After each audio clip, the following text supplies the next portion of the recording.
अस्सलाम वालेकुम नाजरीन, आप देख रहे हैं programme the review Kamran Yusuf और शहबाज राना के साथ। द रिव्यू में हम पाकिस्तान की मईशत, खारजा अमूर और नेशनल सिक्योरिटी से जुड़े मामलात पे बात करते हैं। मार्च का जो महंगाई का फिगर है वो आ गया है और एज एक्सपेक्टेड जो फरवरी का रिकॉर्ड है उसे भी तोड़ा है। इस पर बात करेंगे कि ये जो महंगाई की जो शरह है इसमें मुसलसल क्यों इजाफा हो रहा है, और जिक्र करेंगे कि पहले 9 माह में जो FBI की टैक्स कलेक्शन है, क्या वो टैक्स कलेक्शन जो है वो अपना हदफ हासिल कर पाए हैं, अगर नहीं कर पाए तो इसकी क्या वजूहात हैं। और तज़किरा करेंगे कि एक तरफ हम तो अपनी अंदरूनी जो लड़ाइयां हैं उसमें फंसे हुए हैं, दूसरी तरफ खित्ते में बड़ी तब्दीलियां आ रही हैं। मसलन भारत और सऊदी अरब की जो खुफिया एजेंसियां हैं उनके दरमियान एक तारीखी मुआहदा हुआ है। क्या पाकिस्तान को परेशान होना चाहिए इस मुआहदे से? और साथ ही जिक्र भी करेंगे कि जब रुपए की डॉलर के मुकाबले में बेकदरी हुई तो जो कमर्शियल बैंक्स हैं उन्होंने खूब पैसा बनाया और उस पर वजारत खजाना ने एक इंक्वायरी भी ऑर्डर की। लेकिन क्या वजह है कि इंक्वायरी के बावजूद कोई एक्शन नहीं लिया जा रहा इन कमर्शियल बैंकों के खिलाफ?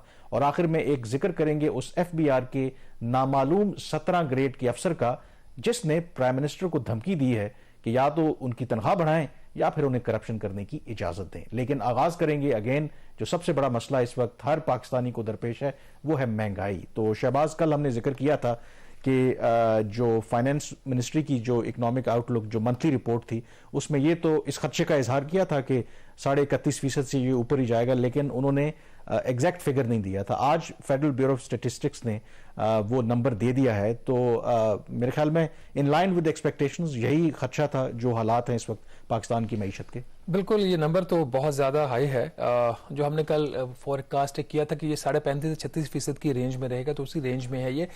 लेकिन ये नंबर पे बात करने से पहले 2 बहुत बड़े जो फैक्टर्स इस वक्त प्ले हो रहे हैं, एक जिस तेजी से पूरे मुल्क के अंदर स्ट्रीट क्राइम्स में इजाफा हो रहा है, जो बेरोजगारी है, जो गुर्बत है, लोगों के पास नौकरियों के मौके नहीं है, तो उसकी वजह से मुसलसल आपने देखा है कि अब वो एरियाज जो बहुत सेफ समझे जाते थे पाकिस्तान में, इवन कि इस्लामाबाद में, वहाँ पे बहुत ज़्यादा स्ट्रीट क्राइम्स हो रही हैं।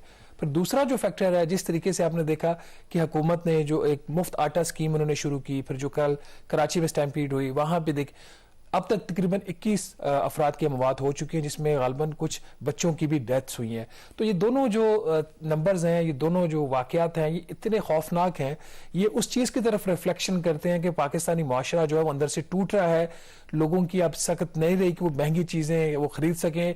अब या तो वो डाके और चोरी पे उतर आए हैं, जिसको कभी भी इनकरेज नहीं किया जा सकता, या फिर अपने वो बेचारे इस नौबत तक पहुंच चुके हैं कि जो अपनी जान तक वो देने के लिए तैयार है सिर्फ एक सस्ता आटा लेने के लिए। इसमें 2 चीजें आई थिंक, जो एक तो कराची वाला जो वाकया फैक्ट्री वाला के वहां पर जो एक फैक्ट्री थी वो अपने एम्प्लॉयज की फैमिलीज में, जो रमजान के अंदर आपको पता है कि लोग ज़कात डिस्ट्रीब्यूट करते हैं, तो उसके फैमिलीज को बुलाया उन्होंने। तो वहां पर जो वहां पे जो प्रोविंशियल गवर्नमेंट है उनका तो ये व्यू है, इन्होंने एक तो NOC नहीं लिया था और दूसरा अरेंजमेंट्स नहीं किए थे। वो 400 से 500 खवातीन अलॉन्ग विद बच्चे वहां पे आ गए और रश जब बढ़ा तो उन्होंने दरवाजे बंद कर दिए, कोई अरेंजमेंट नहीं था। ये तो दूसरा जो है, आज भी KP में एक वाकया हुआ, जिस तरह आप कह रहे हैं ना कि लोग अब डाके भी मार रहे हैं, बल्कि जो मुफ्त आटे का ट्रक जो है उसको लूटने की कोशिश की गई, बल्कि उसको लूटा भी गया और उस चक्कर में जो ट्रक था वो पोल के साथ जाके टकराया और उसमें भी गालिबन ये इत्तला आ रही है कि एक शख्स जो है वो जहां भाग हुआ है। अब इसमें ठीक है, इंटेंशन गवर्नमेंट की यह है कि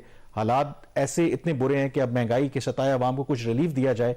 आई थिंक ये जो इतनी बड़ी नेग्लिजेंस है और ये जो मिसमैनेजमेंट है, जो फ्री अगर आटा डिस्ट्रीब्यूट भी करना था तो इसका कोई बेहतर मैकेनिज्म आप किया जा सकता था। इसके सेंटर्स जो हैं वो बहुत ज्यादा बनाए जा सकते थे। नहीं, एक सिंपल काम है ना, आप आपारा में बाहर जाके ट्रक खड़ा कर दे आटे का मुफ्त का, तो लोगों ने तो अटैक करना है। वही आप ट्रक किसी सेंटर में ले जाएं, वहां पे 4, 5, 6 काउंटर्स बना दें, तो वही काम आप तरीके से कर सकते हैं। सिर्फ आपको फोटोशॉप का शौक है हुकूमत को, और ये जी इस तरह के कामों से तो कभी जो है वो हालात ठीक नहीं होते, महंगाई कम नहीं होती। बहरहाल ये एक अफसोसनाक वाकया, और ये मुझे खदशा अब ये है कि जो पाकिस्तान की इकॉनमी के हालात हो गए हैं, इस तरह के वाकयात में बतदरीज इजाफा होगा और हुकूमत अभी तक सोई हुई हुकूमत जाग नहीं रही। और ये खुदा ना करे कि मेरे ख्याल में कभी ना कभी जो है ना कोई एक इस तरह के जो इंसिडेंट होते हैं उसका फिर चेन रिएक्शन होता है, वो ट्रिगर होती है। हमने फिर अभी अफ्रीकन तो कंट्रीज में देखिए देखा है, street crimes फिर में ट्रिगर क्या हो होती रहा है तो फिर लोग अभी तो सिर्फ आटा और इन चीजों पे हो रही है ना, खुदा ना खास्ता फिर दुकानों पे और स्टोर्स अब ये पर जब देखिए भूख कि बढ़ेगी तो कितनी लूट वो मार शुरू दीदा कर सकते दिलेरी हैं। के साथ मोटरसाइकिल आके रुकता है, फैमिलीज को लूट रहे हैं वो लोग, कोई पूछने वाला नहीं है, पुलिस को परवाह नहीं है। मुझे पूरा शक है एटलीस्ट इस्लामाबाद की एक जोन की हद तक कि ये पुलिस के लोग मिले होते हैं साथ। आपके जो सेफ सिटी के कैमराज हैं उनको बंद किया जाता है। मुझे मेरे पास एक चीज की इसके बहरहाल कुछ एविडेंस तो हम नहीं कह सकते, नंबर तो बताएं कि आप चलें। ये अच्छा, तो नंबर की बात कर लेते हैं। पाकिस्तान ब्यूरो स्टैट्स ने आज महंगाई का जो नंबर है वो रिलीज कर दिया है। 35.4% महंगाई की शरह रिपोर्ट हुई है मार्च के महीने में। ये पाकिस्तान की 50 साल तारीख की हाईएस्ट रेशियो है। जो पाकिस्तान की तारीख में मैक्सिमम इन्फ्लेशन रेट था वो 37.8% था दिसंबर 1973 में। तो अब बड़ी स्पीड के साथ जो महंगाई का जो शरह है वो उसकी तरफ बढ़ रही है। अब 35.5% हो गया है। बहुत आगे भी कोई ऐसी उम्मीद नहीं है कि महंगाई की शरह में कमी होगी। कल ही हम बात कर रहे थे वजारत खजाना की रिपोर्ट की, उसमें ये बात वाज़ेह कही गई है कि महंगाई की शरह में मजीद इजाफा होगा। इसके अंदर जो दही इलाके हैं वहां पे जो इन्फ्लेशन रेट है वो तकरीबन 39% हो चुका है और शहरों में ये कोई 33% है। तो पहले ही ये जो आप डिवीजन है कि जी हम हाईएस्ट लेवल पे पहुंचे या नहीं पहुंचे, जो एटलीस्ट हमारे जो दही इलाके हैं वहां पे जो पाकिस्तान की तारीख का हाईएस्ट इन्फ्लेशन रेट है उससे ज्यादा ऑलरेडी महंगाई का वो रेट रिपोर्ट हो चुका है for the month of March. और बात सिर्फ यहां पर नहीं रुकती, अभी हम बात कर रहे थे फ्री आटे की, बाकी अशिया की। जो फूड इन्फ्लेशन है उसके अंदर जो इस वक्त महंगाई की जो नंबर रिपोर्ट हुआ है फूड इन्फ्लेशन का वो 50.3% है। इंतहाई खतरनाक नंबर है। ये कंज्यूमर प्राइस के ग्रुप का नंबर है। बहुत सारी ऐसी अशिया जिनमें 300-400% तक भी महंगाई रिपोर्ट हुई है। लेकिन जो एक खदशा है मुझे, अब जो एक चीज होने जा रही है, 4 अप्रैल को दोबारा स्टेट बैंक ऑफ पाकिस्तान की एक मीटिंग कॉल हो गई है। उसमें शरह सूद में इजाफा होने की तवक्को है। पहले ही 20% इजाफा उस शरह सूद डिटर्मिन की थी, इंटरेस्ट रेट जो की पॉलिसी रेट है स्टेट बैंक ऑफ पाकिस्तान का। तो अगर ये 35.5% की बेस बनाकर इसको मजीद शरह सूद में इजाफा किया गया तो क्या स्टेट बैंक ऑफ पाकिस्तान इस बात की गारंटी देगा कि महंगाई रुक जाएगी? क्योंकि पिछले 1 साल का जो एविडेंस है, जो कोर इन्फ्लेशन है, इसमें फूड भी माइनस कर देते हैं आप, एनर्जी भी माइनस कर देते हैं, कोर इन्फ्लेशन का जो नंबर है वो मुसलसल बढ़ रहा है। वो देहातों में कोई कामरान 23.1% हो चुके। तो ये सिर्फ महंगाई की बात है और इसी वजह से शायद गवर्नमेंट को ये पता था कल जो पेट्रोलियम की मसनूआत हैं उनकी कीमतों को स्टैटिक रखा गया है, शायद ज़ाहिर है। हालांकि जो अपोजिशन है ये तहरीक इंसाफ वो ये कह रही है कि इंटरनेशनल जो मार्केट में तो प्राइसेस नीचे जा रही हैं, रिलीफ देना चाहिए था। खैर, अब एक तरफ तो महंगाई और बढ़ रही है और भी बढ़ेगी, और दूसरी तरफ होना तो ये चाहिए था कि देखें इस गवर्नमेंट ने IMF का प्रोग्राम बहाल करवाने के लिए कितने जतन किए। मिनी बजट आप लेके आए, टैक्सों में आपने इजाफा किया, जनरल सेल्स टैक्स में आपने इजाफा किया और हर सब काम किए आपने। लेकिन उसके बावजूद जो अब FBR के पहले माली साल के 9 माह के आदादो शुमार हैं उसमें 276 अरब रुपए का शॉर्टफॉल है। क्या ये अनएक्सपेक्टेड है? क्या वजह है, या ये एक्सपेक्टेड था कि ऐसा ही होना था? देखिए, बात वही होती है कि रियलिटी का और ख्वाहिशात में जो डिफरेंस होता है वो यही होता है। सबसे बड़ा मसला ये होता है हुकूमत हो, FBR हो, ये मानते नहीं कि इनकी कारकर्दगी ठीक नहीं, ये मानते नहीं है जो बुनियादी बात है कि इनके जो मॉडल्स हैं, इनकी जो ओवरऑल इनकी मेथडोलॉजी है, इनकी जो टैक्स पॉलिसीज हैं, इनकी जो टैक्स ऑपरेशन, उसमें बड़े सीरियस फ्लॉज आ चुके हैं। हम आज तक कोई पुरानी रवश के ऊपर लगे हुए हैं तो उसका नतीजा बहरहाल सामने आ गया है। नाज़रीन, इस साल हुकूमत ने अब तक कोई 800 अरब रुपए के डायरेक्ट और इनडायरेक्ट टैक्सेस लगाए थे, जिसमें कोई तकरीबन 600 अरब रुपए के टैक्सेस जो थे वो बजट के टाइम पे लगाए गए, और अभी कोई 170 अरब रुपए के एक मिनी बजट आया था। सिर्फ 4 माह का ये नंबर 170 अरब का टोटल एनुअल फिगर हम पहले भी बता चुके हैं, काफी ज्यादा है। इसके बावजूद जो कलेक्शन हुई है जुलाई से मार्च तक का जो फिगर है वो तकरीबन इनकी कलेक्शन हुई है 5,157 अरब रुपए की। टारगेट था 5,433 अरब रुपए का। तो 276 अरब रुपए का एक शॉर्टफॉल सामने आ चुका है। सिर्फ मार्च के महीने में 64 अरब रुपया जो है टैक्स कलेक्शन कम हुई है। कामरान, इसमें जो आप बात कर रहे थे महंगाई, देखिए 31.5% का रेट नंबर था आपका फरवरी का, वो बढ़कर 35.5% हो गया मार्च में। कहा यह जाता है जो नॉमिनल GDP ग्रोथ रेट है इन्फ्लेशन रेट प्लस आपकी जीडीपी ग्रोथ रेट, तो मिला के वो इस वक्त कुछ 36% प्लस है। ये जो कलेक्शन हुई है जो पिछले साल से सिर्फ 17% ज्यादा या 17.5% ज्यादा है, less than half of the nominal GDP rate. फिर आपने 800 अरब रुपए के इजाफी टैक्सेस लगा दिए, इसके बावजूद ये इंतहाई बुरी कारकर्दगी है। मतलब मुझे अब समझ नहीं आ रही कि हुकूमत करना क्या चाह रही है। जीएसटी का रेट 18% कर दिया स्टैंडर्ड, बाकी एशिया के ऊपर 25% कर दिया। फेडरल एक्साइज ड्यूटी का जो रेट है वो आपने सिगरेट्स के ऊपर बढ़ा दिया, अच्छा किया आपने बढ़ाया, लेकिन वहां पे कलेक्शन आपकी डिप कर गई। सीमेंट के ऊपर आपने फेडरल एक्साइज ड्यूटी का रेट बढ़ा दिया, जो जहां पे इनको टैक्सेस लगाने हैं वहां पे ये लगा नहीं रहे। अब इसमें दो फैक्टर्स जो हैं, जो एफबीआर से मेरी बात, वो कह रही है दो बड़ी वजूहत है। मेनली वो एक चीज को इसको एट्रीब्यूट करते हैं कि जो दरामदात हैं, दरामदात के ऊपर जो आपकी जो इंपोर्ट्स कम हुई है उसकी वजह से इनका दावा है कि हमारी जो टैक्स कलेक्शन है वो कम हुई है। बट जहां पे दरामदात कम हुई है, आपकी एवरेज इन्होंने कहा कि 5.1 अरब डॉलर के करीब अगर मंथली दरामदात हो तो आप ये हदफ की तरफ बढ़ते हैं। तो जो इंपोर्ट्स हैं वो रफली कोई $4 बिलियन के आसपास रह रही है, शायद इस महीने शायद 4 अरब डॉलर से भी कम रह जाए। लेकिन जहां पे आपकी इंपोर्ट्स में कमी हुई है, रुपए की कदर में भी कमी हुई है। ठीक है, तकरीबन आपकी 55% रुपए की डिवैल्यूएशन है सिंस अप्रैल लास्ट ईयर। उसका इंपैक्ट किधर है? क्या वहां से आप कॉम्पनसेट नहीं हो रहे? एक चीज। दूसरी चीज इसके अंदर यह है कि अगर इंपोर्ट्स कम हो रही हैं और आपको पता है ये मॉडल आपका फ्लॉड है, इसी रिव्यू के प्लेटफॉर्म से और मैंने अपनी राइटिंग में ये बारहा ये कह चुका हूं कि खुदारा अपने जो ये स्ट्रक्चर है आपके टैक्सेशन की, इसको चेंज करें।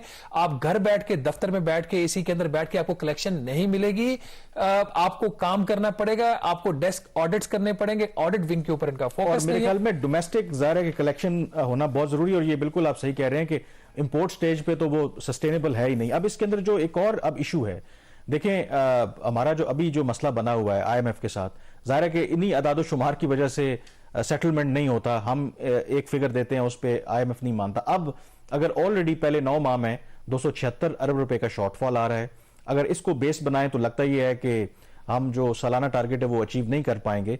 और हमने ये कमिटमेंट दी हुई है आईएमएफ को कि अगर हम वो पूरा नहीं करेंगे टारगेट तो फिर फर्दर टैक्स लगाएंगे या और लेवीज हमें लगाना पड़ेगी। तो इसका मतलब है कि अवाम मजीद तैयार रहे मतलब टैक्सों के बोझ के लिए, जो हुकूमत की और एफबीआर की जो कोताहियां उसकी वजह से। देखिए, जो हुकूमत का अभी तक रविश लग रही है वो तो मुझे संजीदा नहीं लग रहे आईएमएफ के प्रोग्राम के हवाले से। कल भी वजीर खजाना साहब की एक वो पब्लिक इवेंट था, तो उन्होंने वो जो स्पीच की वहां पे, तो उन्होंने फरमाया कि कौम को अब विद आईएमएफ या विदाउट आईएमएफ उनको रहना सीख लेना चाहिए। और साथ ही उन्होंने इस बात का भी उन्होंने जिक्र किया कि बावजूद इसके कि आईएमएफ का प्रोग्राम ताखीर का शिकार है, हमने 5 अरब डॉलर के गैर मुल्की कमर्शियल बैंकों के कर्जे वापस किए, नॉन चाइनीज जो कमर्शियल बैंक है, और 1 अरब डॉलर उन्होंने कहा हमने यूरो बॉन्ड वापस किया। तो इतनी परेशान होने की बात नहीं है।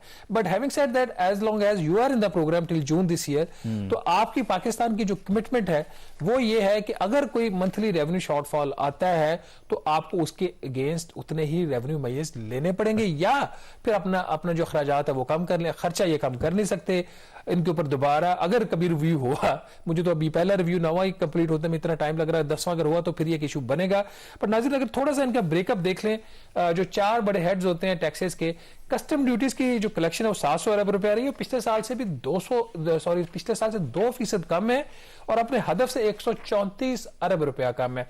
यहां पे कस्टम ड्यूटीज की कलेक्शन में कमी डायरेक्टली बिकॉज ऑफ इसका जो एक इंपैक्ट आ रहा है आपकी इंपोर्ट्स के ऊपर जो रिस्ट्रेंट हुकूमत ने लगाई हुई है, लेकिन कुछ ना कुछ चीजें ऑफसेट हो जानी चाहिए थी रुपए की डिवैल्यूएशन से, उसका इंपैक्ट यहां पे नजर कम ही आ रहा है। इनकम टैक्स की ग्रोथ बहुत अच्छी जा रही है, 2308 अरब रुपए इकट्ठा किया है। कलेक्शन जो हदफ से भी कोई 109 अरब रुपए ज्यादा है, और 46% ग्रोथ है। इसमें 2-3 बड़े फैक्टर्स हैं इनकम टैक्स के। एक तो ये कि रुपए की कदर में कमी की वजह से इंपोर्ट्स के ऊपर जो इनको टैक्स मिल रहा है वो ज्यादा मिल रहा है, बहुत सारे विद होल्डिंग टैक्स इंपोर्ट्स के ऊपर भी है। दूसरा, सैलरीड क्लास और बाकी जो इन्होंने कुछ क्लासेस ऑफ टैक्स जो थे पीपल, उनके ऊपर टैक्सेस लगाए थे, उसका इंपैक्ट आ रहा है। कुछ इनके मयज अभी भी कोर्ट में चैलेंज हुए हैं। और तीसरा, जो सबसे एक जो चीज मेरे लिए कम से कम अफसोसनाक है, हम 12 इस चीज को हाईलाइट करते हैं, सेल्स टैक्स की कलेक्शन एफबीआर इंप्रूव नहीं कर पा रहा है। इसकी जो भी वो जस्टिफिकेशन दें, 1901 अरब रुपए इकट्ठा किया इन्होंने 8-9 माह के अंदर, और 205 अरब रुपए हदफ से कम है। याद रहे, स्टैंडर्ड जीएसटी रेट बढ़ चुका है, दूसरी चीजों के ऊपर रेट 25%, और फिर एक्साइज ड्यूटी इन्होंने एफईडी के रेट्स बढ़ाए हर चीजों के ऊपर, उसके बावजूद इसमें को 50 अरब रुपए की हदफ से कमी है और सिर्फ 9% की कामरान इसमें ग्रोथ है। चलें, ये आई थिंक फिगर्स तो खुद ही सब कुछ बता रहे हैं, कुछ कहने की हमें जरूरत नहीं। यहाँ पे ब्रेक लेंगे और ब्रेक के बाद जिक्र करेंगे भारत और सऊदी अरब की जो खुफिया एजेंसियां हैं उनके दरमियान जो एक तारीखी मुआहदा हुआ है। ब्रेक के बाद उस पर बात करेंगे। ब्रेक के बाद एक दफा फिर आपको खुश आमदेद कहते हैं। एक तरफ हम अपनी अंदरूनी लड़ाइयों में जाहिर है कि उलझे हुए हैं, तो दूसरी तरफ खित्ते में अहम तब्दीलियां आ रही हैं। इसी हफ्ते एक बहुत अहम डेवलपमेंट हुई जिसका बराह रास्त पाकिस्तान के ऊपर भी असर पड़ सकता है, और वो डेवलपमेंट ये है कि सऊदी अरब और भारत की जो खुफिया एजेंसियां हैं इनके दरमियान एक मुआहदा हुआ है, और इस मुआहदे की बाकायदा मंजूरी इस हफ्ते जो सऊदी फरमा रवा हैं उनकी ज़ेर सदारत सऊदी काबीना का इजलास हुआ। उसमें बाकायदा तौर पर उन्होंने इस मुआहदे की मंजूरी दी। ये मैं थोड़ा पढ़ देता हूँ जो सऊदी स्टेट मीडिया ने जो रिपोर्ट किया है कि ये मुआहदा है क्या और इसमें क्या ये कोऑपरेट करेंगे। तो उन्होंने ये लिखा है कि approving A cooperation agreement between the presidency of the state security of the kingdom of Saudi Arabia and the Research and Analysis Wing, mean RAW, of the Republic of India in combating terrorism and its financing। यानी कि ये Saudi अरब की जो खुफिया agency है और भारत की जो खुफिया एजेंसी है RAW, उनके दरमियान ये मुआहदा हुआ है, उसको अप्रूव किया है बाकायदा तौर पर सऊदी गवर्नमेंट ने, और जिसका मकसद है कि दोनों जो खुफिया एजेंसियां हैं ये कोऑपरेट करेंगी दहशतगर्दी के खिलाफ जंग और उनकी फाइनेंसिंग। अब ये बहुत सिग्निफिकेंट डेवलपमेंट है शहबाज इस एतबार से, क्योंकि आपको पता है कि पाकिस्तान के दो ही स्ट्रेटेजिक पार्टनर हैं, एक चीन और दूसरा सऊदी अरब, और सऊदी अरब के साथ हमारे डिफेंस पैक्ट भी है, हजारों की तादाद में हमारे सिविल सर्विंग और रिटायर्ड मिलिट्री ऑफिशल्स वहां पे मौजूद हैं, और फिर पाकिस्तान और सऊदी अरब के दरमियान भी बड़ी गहरी एक इंटेलिजेंस कोऑपरेशन है। और अब आप सोचें कि सऊदी अरब का भारत की खुफिया एजेंसी रॉ के साथ ये जो मुआहदा हुआ है, और भारत का जो आपको पता है कि जब दहशतगर्दी की बात आती है उनका तो सिरे से जो इंटरेस्ट है वो है ही फोकस पाकिस्तान के ऊपर। तो बहुत से जो सिक्योरिटी एक्सपर्ट्स हैं उनका ख्याल है कि इसका बराह रास्त जो है वो इम्पैक्ट कश्मीर के ऊपर भी पड़ेगा। तो ये मेरे ख्याल में बहुत सिग्निफिकेंट डेवलपमेंट है। सिर्फ कश्मीर के ऊपर ही महदूद नहीं रहेगा, जो ओवरऑल रिलेशनशिप है जो पाकिस्तान और सऊदी अरेबिया का, उसको अगर इस कॉन्टेक्स्ट में देखा जाए, क्योंकि यहाँ पे हम ये नहीं कह सकते कि ये mutually between India and Saudi Arabia है, कि उसकी फार रीचिंग इम्प्लीकेशंस इस एग्रीमेंट की आएंगी, क्योंकि अभी तक पाकिस्तान ही सबसे ज्यादा इस किस्म की सपोर्ट उनको सऊदीज को फराहम कर रहा था। तो मेरा ख्याल है, बल्कि आपके इसके बारे में व्यू भी जानना चाहूंगा कि क्या फिर इसका जो इम्पैक्ट है हमारा जो ओवरऑल एक सिक्योरिटी कोऑपरेशन है विद सऊदी अरेबिया, उसके ऊपर भी आ सकता है इन कमिंग वीक्स, मंथ्स और ईयर्स, क्योंकि फिर जिस तरह तेजी से खित्ते के अंदर हालात चेंज हो रहे हैं, ईरान सऊदी अरब इकट्ठे हो गया, उनकी सुलह होगी, इसी तरीके से सीरिया और सऊदी अरेबिया में और मुत्तहिदा अरब अमारात में मामला ठीक होने, फिर अब ये इंडिया के साथ बहुत तेजी से मुत्तहिदा अरब अमारात और सऊदी अरब के ताल्लुकात बेहतर हो रहे हैं। तो ये बात फिर क्या यहाँ पे रुकेगी या इससे आगे भी जाए? देखें, बात यहाँ पे रुक तो नहीं रही। देखें, पहले जब इकोनॉमिक जो रिलेशनशिप या ट्रेड रिलेशनशिप थे बिटवीन सऊदी अरब या यूएई विद इंडिया, उसमें तो चलो आप कहते हैं कि उस तरह से कि ठीक है, इंडिया एक बहुत बड़ी मेरे ख्याल में मार्केट है और उसको आप इग्नोर नहीं कर सकते। सऊदी अरब भी अपनी जो मैशत है उसको डाइवर्सिफाई करना चाहता है, लेकिन जब किसी दो मुल्कों के खुफिया एजेंसियों के दरमियान इस तरह का जब मुआहदा होता है तो इसका मतलब है कि रिलेशनशिप जो है अब एक नेक्स्ट लेवल पे चला गया है। इसका मतलब है कि उनके दरमियान जो एतमाद अब इतना बढ़ गया है कि ना सिर्फ मौशी एतबार से तो कोऑपरेट कर ही रहे हैं, लेकिन अगर इन दोनों ममालिक की इंटेलिजेंस एजेंसीज भी अब कोऑपरेट करेंगी। अब प्रॉब्लम यह है कि जाहिर है कि पाकिस्तान का पब्लिकली तो ये पोजीशन रहती है कि जो दो मुल्कों के दरमियान जो बायलैटरल रिलेशनशिप है उस पर हम कॉमेंट नहीं करते, बट इस इशू के अंदर I think it is important and probably I am sure कि जो पाकिस्तान के रेलेवेंट इदारे हैं वो इन कॉन्टेक्ट होंगे विद सऊदी अथॉरिटीज, क्योंकि उसका इंपैक्ट आ सकता है। वजह उसकी ये है कि सऊदीज का इंटरेस्ट हो ना हो, जो भारत है आपको पता है कि एक सिस्टमैटिकली एक बड़े कंसर्टेड कैंपेन के जरिए पाकिस्तान को वो ये पोर्ट्रे करता है कि पाकिस्तान इज अ स्टेट जो स्पॉन्सर करता है टेररिज्म की, वो कश्मीर के अंदर हो या भारत के अंदर दहशतगर्दी के वाकयात हों। तो जब सऊदी अरब और भारत की खुफिया एजेंसियां आपस में कोऑपरेट करेंगी तो भारत का तो इंटरेस्ट यही होगा کہ وہ پاکستان کی سیکیورٹی کو بھی انڈرمائن کرے. اور ایک اور جو اس کے اندر سگنیفیکنٹ پہلو ہے کہ ظاہر ہے کہ سعودی عرب اور پاکستان اتنے عرصے سے کوآپریٹ کر رہے ہیں, اسٹریٹجک پارٹنر ہیں, ان کے دفاعی اور سیکیورٹی لیول پر بھی تعلقات ہیں, تو بہت سی ایسی ان پٹ جو ہے وہ سعودی انٹیلیجنس ایجنسیز کے پاس بھی ہوگی پاکستان کے بارے میں, جس سے جو ہے وہ بھارت فائدہ اٹھا سکتا ہے. تو اس میں لیٹس ہوپ, لیکن اس کا ایک فلپ سائڈ بھی ہے. فلپ سائڈ یہ ہے کہ جو کچھ لوگ یہ کہتے ہیں کہ اگر آفٹر آل سعودی عرب کو پاکستان کی بھی ضرورت ہے, ایسا نہیں ہے کہ وہ پاکستان کو بھی کمپلیٹلی اگنور کر دیں گے, تو اگر سعودی عرب جیسا ملک, اگر ان کے تعلقات بھارت جیسے ملک سے بڑھتے ہیں تو ہو سکتا ہے کہ وہ ایک لیوریج بھی ہو کہ جو پاکستان کے جو انٹرسٹ ہیں, پاکستان کے انٹرسٹ ہیں کہ ان کو نقصانات نہ پہنچے. اور اس وجہ سے ہم نے دیکھا کہ سعودی عرب نے بھی اور یو اے ای نے بھی رول پلے کیا کہ میڈیشن کروانے کی. یہ اس سے ہمیں باہر نکل آنا چاہیے. میں بڑا ہمبلی یہ ڈس ایگری کروں گا اس بات سے. یہ جو کچھ لوگوں کا یہ خیال ہے کہ اس سے ہمیں کوئی لیوریج مل جائے گا, یہ سعودیز کی ابھی بھی پاکستان کو ضرورت ہے. سعودیز کی پاکستان کو کیوں ضرورت ہے؟ Let's be blunt and straight. کیوں ضرورت ہے ان کو ہماری؟ ہم ان کو سیکورٹی پرووائڈ کر رہے تھے, یہی تھا نا. اور اگینسٹ ہوم سعودیز کو تھریٹ کس سے تھا؟ ایران سے تھا اور اسرائیل سے تھا. اسرائیل کے ساتھ ان کے تعلقات ٹھیک ہو رہے ہیں, ایران سے وہ بہت آگے نکل چکے ہیں تعلقات ٹھیک کرنے میں. تیسرا فیکٹر اس کے علاوہ کون سا؟ سیریا تھا, وہاں بھی معاملہ ٹھیک ہو گیا ان کے. تو ایز اے ہول پاکستان کے اوپر جو ڈیپینڈنس ہے سعودی عربیہ کی, وہ فار دا سیکورٹی پرپسز وہ کم ہو گئی. اب الٹا ذرا چل رہے ہیں اس کو کم بھی ہو گئی. اور اگر آپ یہ کہنا اس کو دیکھیں دو چیزیں اور, پاکستان کی ڈیپینڈنس اس وقت سعودی عرب کے اوپر بڑھ گئی ہے. جو major source of foreign remittances ہے سعودی عربیہ, one of the major sources. ٹھیک, اس کے بعد قرضہ ہم نے کس سے لینا ہے؟ سعودی عرب سے. تو پھر لیوریج کس کو جائے گا؟ کل اگر سعودی عربیہ پاکستان کو کہتا ہے کہ آپ بھارت کے ساتھ اپنے تعلقات ٹھیک کرو, کیا ہم اکنامکلی اس پوزیشن میں ہوں گے کہ ہم, اور سیکورٹی وائز بھی اب کیا ہم ان کو نو کر سکیں؟ اب صرف آپ سمپل ایگزامپل لے لیجئے, جو نومبر 2021 میں ہم نے ریویو کے پلیٹ فارم سے وہ بریکنگ سٹوری دی تھی, جو معاہدہ ہوا تھا $3 ارب کا قرضہ پاکستان نے لیا, اس کی جو سخت ترین شرائط تھی, میرا خیال وہ شرائط کافی تھی حکومت پاکستان کی آنکھیں کھول دینے کے لیے. ان کی آنکھیں نہیں کھلی. وہ اپنے پیسے کبھی بھی آپ سے وڈرا کر سکتے, انہوں نے کنڈیشنز لگا دی ہیں. اب پاکستان کہتے ہیں جی کہ ہم ڈیفالٹ نہیں کرنا چاہتے, اچھی بات ہے, اور یہ کرنا بھی نہیں چاہتے. خدا نہ خواستہ اگر ان کا ڈیفالٹ, اس معاہدے کے اندر لکھا ہوا ہے $100 ملین سے اوپر اگر ڈیفالٹ ہو گیا پاکستان کا کسی بھی پیمنٹ کے اوپر فورن, تو سعودی عرب اپنا $3 ارب واپس لے لے گا.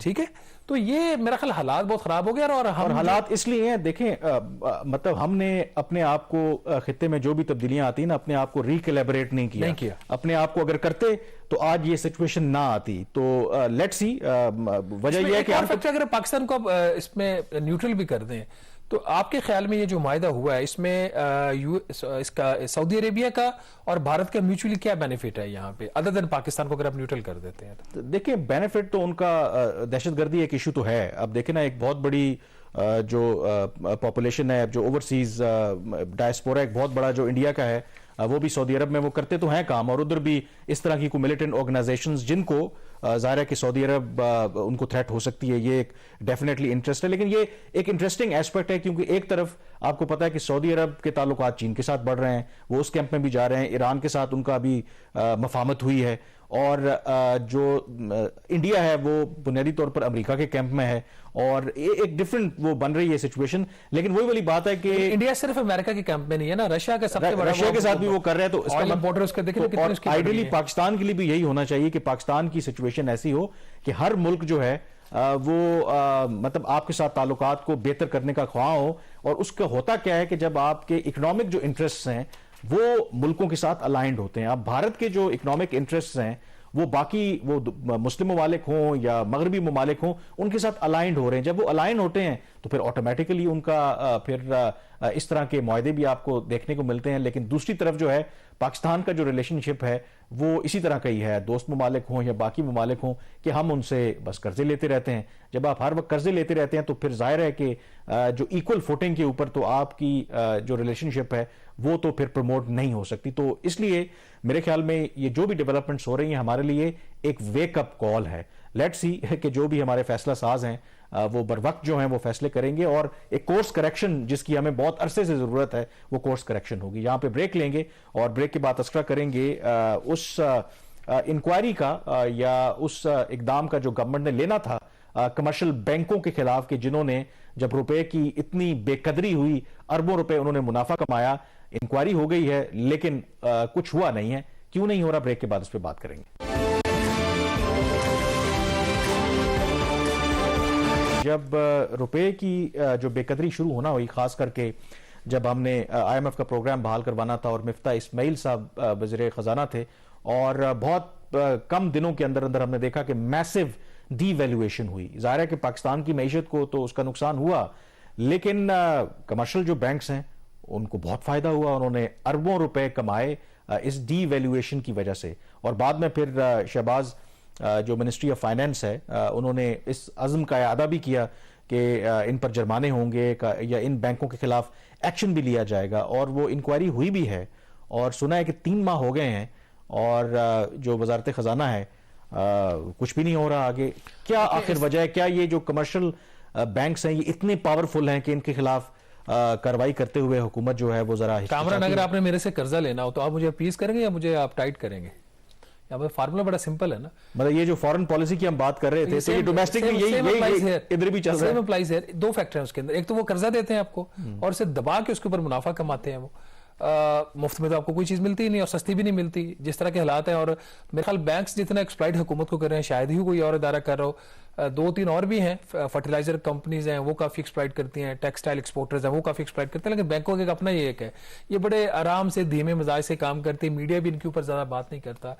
اب یہاں پہ صورتحال ایسی تھی کہ جب یہ آپ نے جیسے بتایا کہ اپریل میں حکومت چینج ہوئی، اس کے بعد میسو ڈی ویلیویشن سٹارٹ ہوئی، تو ایک ٹرینڈ نوٹ کیا گیا کہ جو مارکیٹ کے اندر جو بینکس ڈالر پرووائڈ کر رہے تھے امپورٹس کے لیے، اس کے جو ریٹ تھا اس میں بہت زیادہ ویریشن تھی. مطلب ایک بینک کے ریٹ کے اندر 10 سے 12 روپے پر ڈالر کی ویریشن آ رہی تھی.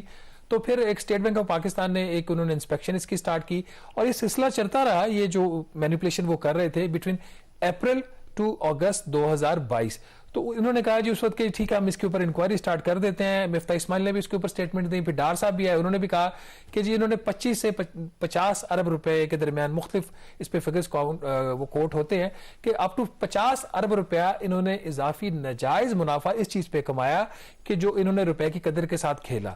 تو انہوں نے کہا جن کے خلاف سٹرن ایکشن لیں گے اور ہم جو ہے ان کے اوپر ٹیکسز لگائیں گے اضافی. اس کا ریٹ ہوگا 41% اضافی ہوگا صرف ٹو دا ایکسٹینٹ آف جو فورن ایکسچینج کمپوننٹ ہے. انہوں نے وہ آمدن جو فورن ایکسچینج کے بزنس سے وہ کماتے ہیں اس کے اوپر 41% اضافی ٹیکس لگا کے ہم کوئی 37 ارب روپے ان سے اکٹھا کریں گے. ہمیں یہ انہوں نے کہا جی ہم ٹیکس اس لیے لگائیں گے کیونکہ جو اسٹیٹ بینک آف پاکستان ہے وہ جرمانے جو کرے گا اس کے اماؤنٹ کو 2-3 ارب روپے سے زیادہ نہیں ہوگی. لیکن ناظرین کہا کچھ جاتا ہے اور کیا کچھ جاتا ہے. اس ہفتے Senate standing committee on finance کو ایک بریفنگ دی جاتی ہے اور اس میں ایشو وہی تھا کہ کمرشل بینکوں کے خلاف جو کارروائی ہونی تھی وہ کیوں نہیں ہوئی، کیونکہ نن ادر دین جو governor state bank of Pakistan ہے جمیل صاحب، انہوں نے اسی کمیٹی کے فورم کے اوپر یہ ایشورنس کروائی تھی کہ by end of November by all means, یا پھر انہوں نے بعد میں دسمبر کا کہا کہ ان کے خلاف ایکشن ہو جائے گا، جو آج 1 اپریل ہے اور کوئی ایکشن نہیں ہوا. یہ انکشاف کیا گیا اس کمیٹی کے اندر کہ ایک رپورٹ جو ہے اسٹیٹ بینک آف پاکستان نے 27 دسمبر 2022 کو وہ رپورٹ جمع کروا چکے ہیں منسٹری آف فائنانس میں. وہ لمیٹڈ انسپیکشن رپورٹ تھی اور یہ جو ایک ریٹن رپلائی دیا گیا کمیٹی کو، اس میں یہ کہا گیا کہ انہوں نے جو بینکس ہیں انہوں نے ہائی سپریڈ چارج کیے ہیں. ان کا جو انہوں نے جو ریٹ چارج کیا ہے ڈالر کا امپورٹر سے وہ زیادہ ہے. تو اب وہ رپورٹ پچھلے 3 ماہ سے بھی زیادہ کا عرصہ ہو گیا ہے، وہ پڑی ہوئی ہے وزارت خزانہ میں اور وزارت خزانہ اس رپورٹ کے اوپر بیٹھی ہوئی ہے. کوئی ایکشن نہیں ہو رہا، کوئی پوچھ نہیں رہا، کوئی بات نہیں کر رہا. اگر حکومت واقعی سنجیدہ ہوتی ایکشن لینے میں تو ابھی فروری میں جو منی بجٹ آیا جس میں ہم سب کے اوپر بوجھ ڈالا گیا لیکن بینکس کو پھر بچا لیا گیا، تو یہ کیا واضح کرتا ہے کہ کیا اس ملک میں اب مافیاز کی اور لابیز کی حکومت ہوگی؟ مختلف جو لابیز ہیں جس میں بینکوں کی بھی ایک لابی ہے، کیا وہ چونکہ ان کی ڈائریکٹ ایکسس ہے پرائم منسٹر آف پاکستان تک، ان کی ڈائریکٹ ایکسس ہے باقی لوگوں تک، تو وہ پھر اس وجہ سے ان کے خلاف کوئی ایکشن نہیں ہوگا؟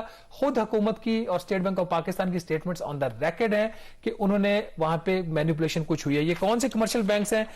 اس میں 8 کمرشل بینکس تھی جن کو انہوں نے ان کی انسپیکشن کی تھی، جس میں نیشنل بینک آف پاکستان ہے، سرکاری ادارہ حکومت پاکستان کا ہے، ٹیکس پیئرز کی منی سے چلتا ہے. الائٹ بینک لمیٹڈ ہے، الحبیب بینک ہے، اسٹینڈرڈ چارٹرڈ بینک ہے، میزان بینک ہے، حبیب بینک لمیٹڈ، حبیب میٹرو بینک اور یونائٹڈ بینک لمیٹڈ ہے. ابھی بھی ٹائم ٹھیک ہے تاخیر تو ہو گئی, اگر حکومت ایکشن لینا چاہے تو لے سکتی ہے. اسٹیٹ بینک نے یہ کہا کہ ہم نے 21 مارچ کو ایک اور خط لکھا ہے وزارت خزانہ کو یہ پوچھنے کے لیے کہ وہ ٹیکس لگانا چاہیں گے یا پھر ہم جرمانے لگا دیں. لیٹس ہوپ سینٹی پریویل کرے کامران اور کسی سائڈ پہ یہ چیزیں لگے, ورنہ پھر جس کا جو دل چاہے گا وہ کرے گا. بڑے ویسے آپ معصوم ہیں, آپ نے کوشچن مارک لگایا کہ کیا اس ملک میں مافیا اور لابیز کی حکومت ہے, مطلب کیا, مطلب ابھی بھی آپ کو لگتا ہے کہ کیا آپ کوشچن مارک لگا رہے ہیں؟ تو یہ ایک مثال ہے, اور بھی بہت سی مثالیں ہیں کہ ایسے ہی ہے. مطلب یہ یہاں پہ پریولیجڈ لوگوں کا ملک ہے, جس کا جہاں پہ دو لگتا ہے تو اس کا وہ فائدہ اٹھاتا ہے, اور اسی وجہ سے آج ہم اس جگہ پہ کھڑے ہوئے ہیں. اور جو اگلی سٹوری بھی ہم آپ کے ساتھ شیئر کریں گے وہ بھی ایک فرسٹریشن کا اظہار ہے کہ جیسے متوسط طبقے کے لوگ جو ہیں کتنے فرسٹریٹڈ ہیں, اور کیسے اب وہ ایک سرکاری جو ملازم ہیں وہ وزیراعظم سے کہہ رہے ہیں کہ یا تو تنخواہ بڑھائیں, ادروائز وہ کرپشن کرنے کی انہیں اجازت دیں. بریک کے بعد اس پہ بات کریں گے. یہ تو ہم جانتے ہیں کہ آغاز میں بھی آپ سے کہا تھا کہ مہنگائی کے تو 50 سالہ ریکارڈ ٹوٹا ہے. مارچ کے جو اعداد و شمار آئے ہیں اس میں مزید مہنگائی ہمیں دیکھنے کو ملی ہے, اور یہ سلسلہ آگے جاتا رہے گا. اور جو لوگ, ظاہر ہے کہ آپ اچھی طرح سے جانتے ہیں کہ جو گروسری کرتے ہیں, کچھ بھی جو خریدتے ہیں, وہ سب کچھ میرے خیال میں آپ کو بتا دیتی کتنی زیادہ مہنگائی ہوئی ہے. لیکن دوسری طرف لوگوں کی جو آمدن ہے اس میں تو اضافہ نہیں ہوا, اور خاص کر کے جو سرکاری ملازم ہیں یا جن کی ایک فکسڈ انکم ہے تو ان کی انکم تو وہی ہے لیکن اخراجات بے شمار وہ ان کے بڑھ گئے ہیں. تو شہباز, اب ایسی صورت میں اب نئے نئے آئیڈیاز بھی آ رہے ہیں, اور یہ کیا کہانی ہے اس نامعلوم 17 گریڈ کے افسر کی کہ وہ پرائم منسٹر سے کہہ رہا ہے کہ یا تو آپ مجھے کمپنسیٹ کریں, تنخواہ بڑھائیں, یا پھر آپ مجھے کرپشن کرنے کی اجازت دیں. تو یہ ایف بی آر میں عام طور پر تاثر یہی ہے کہ ہر کسی کو اس کا شیئر ملتا ہے. تو یہ کوئی بہت ہی شریف میرے خیال میں افسر ہیں. نہیں, اس میں دیکھیں اس کا جو ان کی گریونسز ہے نا, مور دین دی انکم اس میں جو ان کا مہنگائی کا فیکٹر ہے, ایک اور جو بڑی چیز ہے جس کا بارہا ذکر کرو, یہ جو مافیاز, لابیز, انفلوئنشل گروپس, یہ ان کی وجہ سے اس قسم کے حالات پیدا ہوتے ہیں کہ لوگ اس طرح کے اقدامات کرنے کا سوچتے ہیں. میں نے آپ سے یہی کہا تھا کہ جہاں پہ جس کا داؤ لگتا ہے وہ سرکار کے اندر بھی نا, جو جس کو زیادہ تنخواہ لگتا ہے, ابھی جو ایشو ہے وہ ہے کیا, وہ روٹ کر رہا ہے کہ کچھ عرصہ سے, اور یہ اس کا غالباً اگر میں غلط نہیں ہوں وہ یہ کہ 2006 میں ایف بی آر سے ہی آغاز ہوا تھا کہ ایف بی آر کی تنخواہ اس وقت کر دی گئی تھی ڈبل. ان کی جو رننگ سیلری تھی اس کا ان کو 100% ملتا تھا, اور اس کا یہ جنرل مشرف کے ٹائم پہ ہوا تھا. مقصد یہ تھا کہ لوگ کرپشن نہ کریں اور ان کی جو جائز ضروریات ہیں وہ ان کی اپنی جائز آمدن سے ہی پوری ہو. میں خود اگر کامران ایک چیز میرا جو لٹل ایکسپیرینس ہے ان جرنلزم اور اپنا پرسنل بھی انسان کا ہوتا ہے, اگر کسی شخص کا پیٹ بھرا ہوا ہے تو میرا ذاتی خیال یہ ہے, اور اس کے ایویڈنسز بھی ہیں, وہ کرپشن کی طرف اتنا مائل نہیں ہوتا. یہ ایک فیکٹ ہے. ویسے اس پہ ڈیبیٹ ہو سکتی ہے کچھ, تو پھر ہمارے یہاں دیکھیں ایسے ایسے لوگ موجود ہیں, اربوں پتی ہیں, لوگ سوچتے ہیں یار ان کا پیٹ نہیں بھرتا. میجورٹی نہیں ہے نا, وہ میجورٹی نہیں ہے, وہ مائنورٹی میں ہوتے ہیں. ہم میجورٹی کی بات کرتے ہیں, کوئی بھی چیز یونیورسل نہیں ہوتی. میجورٹی لوگ اگر ان کے اپنے وسائل سے ہی ان کے جو معاملات ہیں ان کے روزگار کے وہ پورے ہوتے ہیں, ان کا گھر کا خرچہ چلتا ہے, تو وہ کرپشن کی طرف مائل نہیں ہوتے. اسی کانسیپٹ کے تحت ان کی سیلریز ڈبل کر دی گئی. لیکن 2015 میں اسی حکومت جو پی ایم ایل این کی تھی, انہوں نے اس کو فریز کر دیا. اب وہ جو ڈبل سیلری تھی چونکہ وہ فریز ہو گئی تو اس کے بعد سیلریز بڑھتی رہیں, تو وہ ایفیکٹولی کو 30% کے قریب ان کا رہ گیا. ابھی بھی ان کو سیلری نارمل سیلری سے 30% زیادہ ملتی ہے. لیکن ہوا یہ, باقی بہت سارے ادارے جیسے پرائم منسٹر کا آفس ہے, پریزیڈنسی ہے, NAB, F I A, you take a name, میرے خیال کو 54-55 ادارے ہیں جن کی ڈبل سیلریز ہیں. تو ان کی ایک گریونسز آئیں. اس پہ سونے پہ سہاگا یہ ہوا اس جون میں لاسٹ ایئر, وہ جو ایگزیکٹو الاؤنس کا مسئلہ بن گیا. ایگزیکٹو الاؤنس جب ہوا, پہلے بیوروکریسی نے ڈی ایم جی نے اپنے لیے لیا اور سیکریٹریٹ گروپ کے لیے, اس کے بعد باقیوں نے شور ڈالا تو ان کو مل گیا. ایف بی آر کے لوگوں نے بھی اس وقت اس کے اوپر شور ڈالا, لیکن ایف بی آر کی مینجمنٹ انٹرنلی کمزور تھی, وہ اس ایشو کو اس طریقے سے ٹیک اپ نہیں کر پائی. ہوا یہ کہ ان کے جب اگریو تھے تو انہوں نے دو پھر اپنے لوگوں کو ان کو کول کرنے کے لیے انہوں نے دو ان کو پرفارمنس الاؤنسز دیے جولائی اور اگست کے مہینے میں on achieving the targets. But basic مقصد یہی تھا کہ ان کا جو ان کی گریونسز ہیں اس کو ایڈریس کیا جائے. لیکن ناظرین, چونکہ ایک چیز رہتی ہے ڈسپیرٹی, جب تک رہے گی تو پرابلم رہے گا. یہ جو خط کی ذکر ہم کر رہے ہیں, آپ اسکرین پہ بھی دیکھ رہے ہوں گے, یہ ایک ایف بی آر کے ایک ایسے آفیسر نے لکھا جن کا نام کوئی نہیں. ہمیں کچھ اندازہ تو ہے کہ یہ خط کہاں سے لکھا گیا, ہماری کچھ لوگوں سے بات بھی ہوئی ہے. کہانی انہوں نے بڑی دلچسپ لکھی ہے اس خط کے اندر. وہ ڈائریکٹلی پرائم منسٹر کو ایڈریس کریں, بٹ اس کے آگے اپنا نیچے انہوں نے کوئی نام نہیں لکھا ہوا ہے. یہ آفیسر فرما رہے ہیں کہ وہ گریڈ 17 کے آفیسر ہیں, 4 سال سے سرکار کی وہ نوکری کر رہے ہیں, اور ان کا یہ دعویٰ ہے کہ وہ ایماندار ہیں, انہوں نے کبھی کرپشن نہیں کی. انہوں نے کہا جی میری جو تنخواہ ہے وہ تقریباً 1,22,000 یا 1,23,000 روپے ہے, اور میرا جو خرچہ ہے انہوں نے کہا جی رفلی منیمم خرچہ جو 1,10,000 روپے ہے, میرا گزارا نہیں ہوتا, 78,000 روپے کا میں مقروض ہوں. انہوں نے کہا پرائم منسٹر کہا جی کہ آپ یہ جو ایک ڈسپیرٹی پائی جا رہی ہے اس کو آپ ختم کیجئے, یا تو ہمارا جو آپ نے الاؤنس فریز کیا ہوا ہے اس کو ڈی فریز کریں, یا پھر ہمیں بھی ایگزیکٹو الاؤنس دیں. لیکن اس خط کے اندر کچھ ایسی چیزیں ہیں جس کے اوپر غور کرنے کی ضرورت ہے. ایک انہوں نے اس میں اس بات کا اعتراف بھی کیا ہے کہ ایف بی آر کے جو ان کے کچھ ساتھی ہیں وہ کرپشن کرتے ہیں. انہوں نے کہا جی 2 ہی طرح کے جو لوگ ہیں وہ ان حالات کے اندر وہ ان کو ضرورت نہیں ہے اضافی پیسوں کی. ایک تو وہ جو خاندانی امیر ہیں وہ کم ہی لوگ ہوتے ہیں جو زیادہ سول سروس میں آتے ہیں, اور کچھ ایسے ہیں پھر جو کرپشن کرتے ہیں. لیکن ایک جگہ پہ انہوں نے اپنے فرسٹریشن کا بھی اظہار کیا. انہوں نے کہا جی اگر ایف بی آر میں کرپشن ہے تو تمام سیاستدان بھی کرپٹ ہیں, تو یہ کرپشن والی بات ہم سے نہ کیجیے.